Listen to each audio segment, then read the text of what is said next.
பிரான்சில் பயன்படுத்தப்பட்ட பொருட்களை விற்கும் விண்டட் தளம் தற்போது மிகவும் பிரபலமாக உள்ளது.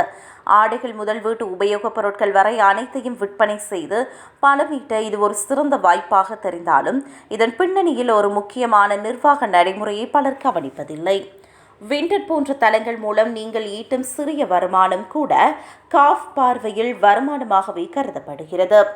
எனவே நீங்கள் எவ்விதமான சலுகைகளையும் பெற்று வருபவர் என்றால் இந்த வருமானத்தை கட்டாயமாக அவர்களுக்கு தெரிவிக்க வேண்டும்.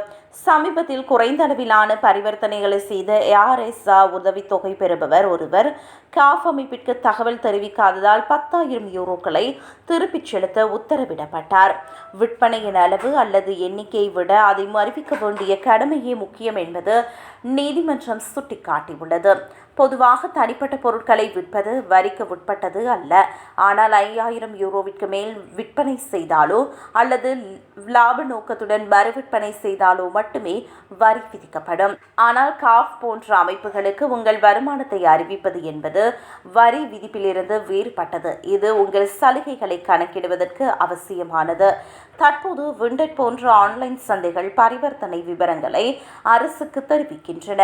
காஃப் அமைப்பும் மேற்பட்ட தொழில்நுட்பங்கள் மூலம் உங்கள் வங்கி கணக்கிற்கு மற்றும் வருமான தகவல்களை சரிபார்க்கிறது. எனவே வருமானத்தை மறைப்பது கண்டறியப்பட்டால் அது அதிகப்படியான தொகையை திரும்ப பெற அல்லது அபராதத்திற்கு வழிவகுக்கும்.